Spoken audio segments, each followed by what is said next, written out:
Hello ladies and gents, and welcome to the Secrets of Battlefield 4. In this video we'll be taking a look at some mechanics in the game that you might not know about, the sort of things that aren't really ever explained but still possible and useful to know. Some of these things will help to improve your game and others are quirky little facts and tricks. With that said, let's get stuck in.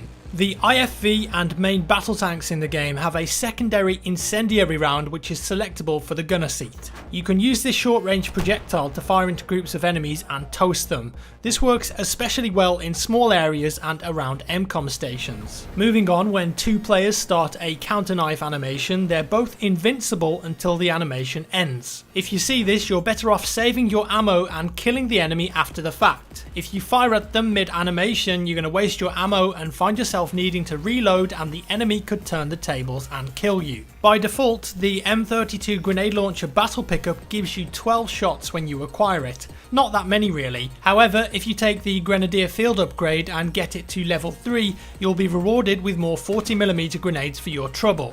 Pick the M32 GL up when you've acquired level 3 and you'll now have 30 shots to play with. That is a massive difference and it will allow you to dish out plenty of additional pain. You can actually shoot down commander cruise missiles with normal weaponry. If you've got a keen eye, a good aim and are in the right place at the right time, you can prevent an enemy cruise missile from obliterating your team. Sniper rifles, normal rifles, LMGs, hit that thing enough times and it will detonate in mid-air. You'll even get some points for it too. You can destroy most enemy equipment with the MAV. It will lock onto things like spawn beacons and Eod bots, but if you aim it at C4, slams, claymores or mines and pull the trigger, you'll send out a dart that explodes them, and if there's enemies or vehicles nearby the explosion, you're going to get the kill credit. Very useful to know this, and it's going to surprise players, leaving them to wonder what the hell just happened. Another gadget related tip, you can defuse and arm MCOMs with the Eod Bot Engineer gadget. Most of the time the enemy won't notice it rolling in because it's so small. They're probably going to be preoccupied with enemy soldiers or vehicles. Get in there and defuse that MCOM sneakily. You can use it to kill people too. Death by robot is not a nice way to go. You can get a quad bike on Operation Locker if a commander drops one in. Look at that little beauty floating in. Jump on and enjoy yourself a tear around everyone's favourite meat grinder. It's going to really surprise your teammates and enemies alike. Also, if one is dropped in on Siege of Shanghai, you can fit it into the elevator and take a ride to the top of the tower. And if you're feeling fruity, well, why not Leroy Jenkins it off the top and ride it down to glory. Kind of useless, but funny to see nonetheless. Some of the maps in the game that have aerial vehicles in them have an AI controlled base anti-air station that will protect you from being killed by them in your spawns. However, keep in mind that this will only fire on enemy vehicles that are spotted, so if you're having base problems, I feel bad for you son, just spot the enemy and the AI will do the rest. Kaboom. Everyone knows that the final stand battle pickup, the XD1, has a battery life on it. You can fly it around and murder people with glee. Great fun, 10 out of 10 would recommend. However, there's a little trick with it where you can extend its use. If you land it nearby, press use to exit the camera and then pick it up again. The battery will be fully regenerated, allowing you to go again and fly some more to dish out death from above. The team deployment zones have a built-in tugs. It's a sensor that will detect enemy players and ping them on the minimap. Interesting, this means that on maps where flags are close to deployment zones and enemies might be lingering, you'll actually be able to see them on the minimap even when they're not spotted by another player. In this situation, the base tugs will be doing the hard work for you. Watch out for it and remember that it works both ways, so if you're at an enemy's gimme flag and closer to their deployment, you might be on the minimap without even realizing it.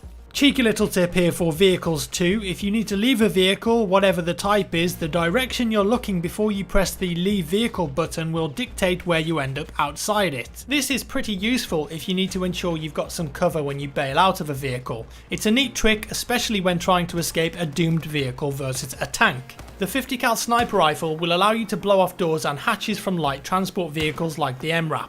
This will give you access to shoot the passengers, driver and gunners with normal ammunition. Pretty self-explanatory this one because it makes logical sense, but the commander crates will kill you if they land on your head. Pancakes are on the menu boys. Don't forget either that you can use enemy commander crates to resupply your ammo and get health back quickly.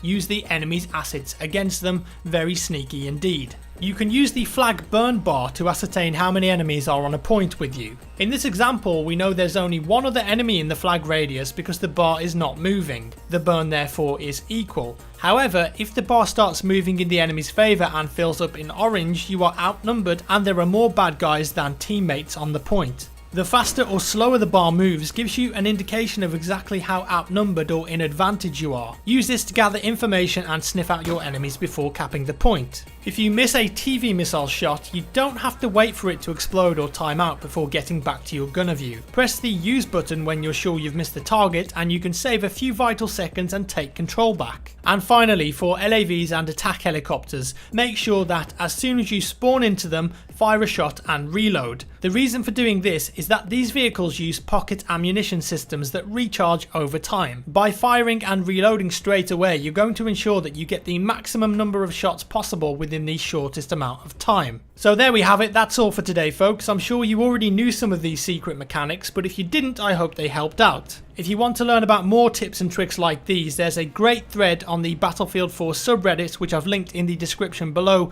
which has loads of tips and tricks like these. As always, thank you for watching guys. If you enjoyed the video, give me a thumbs up. If you didn't, thumbs down, and I'll see you in the next one.